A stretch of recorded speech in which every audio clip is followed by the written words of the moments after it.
Hello and welcome to ERi-TV Evening News. I am Salim Brahana. Here are stories making headlines today.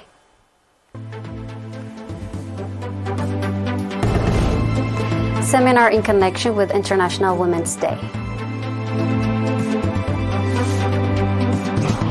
Social science training for students in Mandafera. Strikes along Israel-Lebanon border killed 4 people.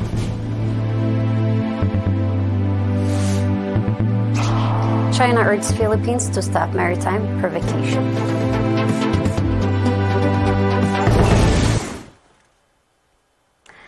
The Central Region branch of the National Union of Eritrean Women hosted a seminar on March 4th in connection with the International Women's Day, focusing on the role of the robust women's organization in national affairs. This year's International Women's Day is being celebrated under the theme Equality, Our Core Principle. The event saw participation from Union branch heads, various line ministries, and women representatives across the region's 16 subzones. Mrs. Alan Belay, the regional Union branch head, emphasized the critical role of organizational strength in advancing gender equality and enhancing women's engagement in national matters.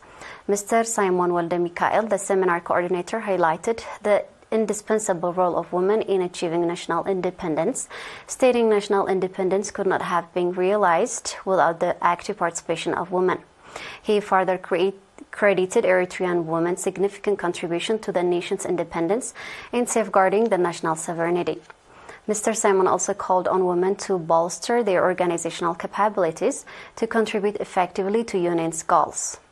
In a related event, Mr. Razanem Mikael, the PFDG Secretary for the Southern Red Sea region, held a seminar in Asaf for women workers focusing on women's transformative role in society. Mr. Mikael underscored the pivotal contribution of Eritrean women in achieving independence and maintaining national sovereignty, and encouraged women to enhance their skills to meet the demands of the technological era.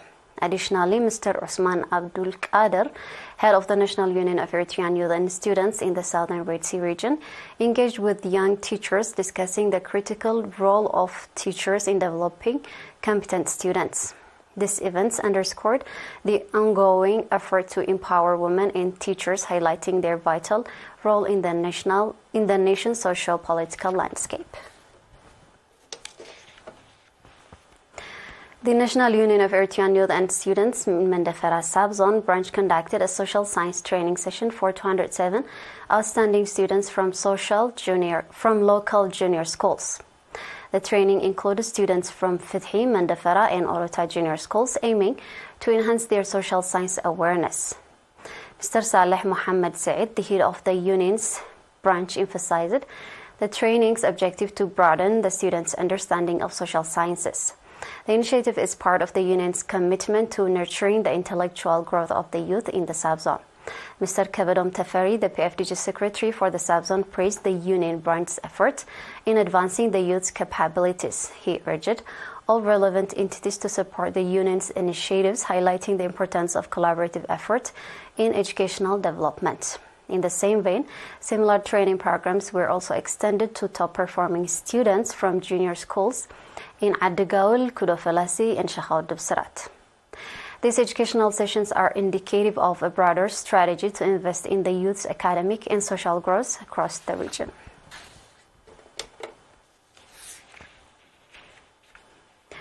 The Darbushat administrative area within the Dahlak subzone is witnessing a remarkable rejuvenation of its indigenous trees and wildlife, thanks to the abundant rainfall received over the past 2 years.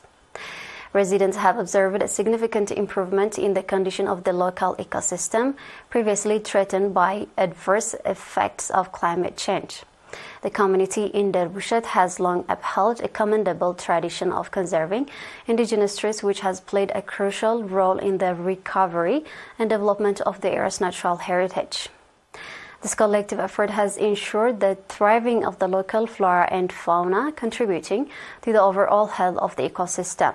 Mr. Ahmed Ali Bukalia, the administrator of the Dahlak subzone, praised the deep-rooted culture commitment to environmental preservation among the residents. He noted that this indications has ensured the well-being of the area's historical heritage, indigenous trees and wildlife. The Dervishes administrative area encompassing the villages of Sel'it, Dim'olo, Dahla Kabir and Dervishet stands as a testament to the community's resilience and commitment to sustainability.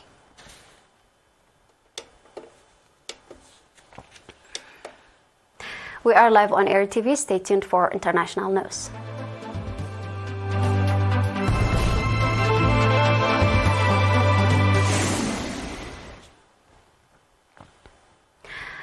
An Israeli airstrike in southern Lebanon killed 3 paramedics from the militant group Hezbollah yesterday, state media said. Hours after the missile strike blamed on the militant killed at least 1 foreign worker in northern Israel.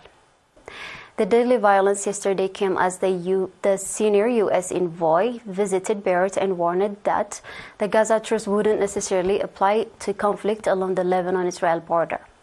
The envoy urged the parties to reach a lasting ceasefire at the border following meetings yesterday with Lebanese leaders. His comment came hours after the deputy leader of the Lebanon's militant group Hamas, Naim Qassem, said the only way to restore calm along the border is to end the Israel-Hamas war in the Gaza Strip. Since the Israel-Hamas war started, Hezbollah has been exchanging fire with Israel almost daily, displacing thousands of people and spiking fear that the conflict may spread through the region. In northern Israel, 60,000 people have evacuated, the Israeli government says. The Israel military said they struck the source of the launch as well as additional Hezbollah military infrastructure in southern Lebanon. Since the Israel-Hamas war began, more than 215 Hezbollah fighters and nearly 40 civilians were killed on the Lebanese side, while in Israel, 9 soldiers and 10 civilians were left dead in the attack.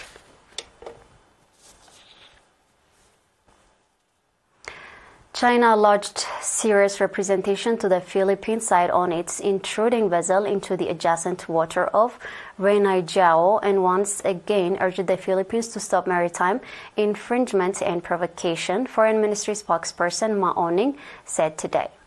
Mao made the remark at the regular news briefing when asked to comment on the collision between Chinese and Philippine boats in the South China Sea. Mao said that on March 5th, 2 supply vessels and 2 coastal guard vessels of the Philippines without permission from Chinese government intruded into the adjacent water of Eritrea of China's Nansha Qandao in an attempt to send materials, including construction materials, to the vessel illegally grounded at the Eritrea. China Coast Guard took necessary measures toward the Philippine vessel in accordance with law. The actions taken at the scene were professional, restrained, justified, and lawful, Mao added. China's position on the issue of Eritrea is consistent and clear, Mao said, adding that for some time, China and Philippines have maintained communication on properly managing the situation at the Eritrea.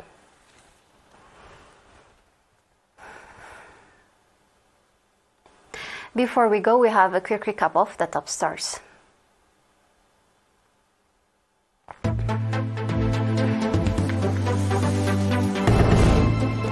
Seminar in connection with International Women's Day.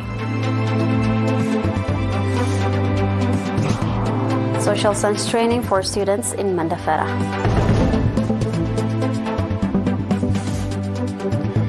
Strikes along Israel-Lebanon border killed 4 people.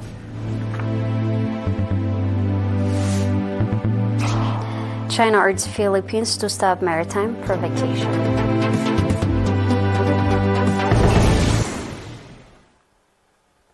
And that wraps up our news broadcast for this evening. Thank you for being with us.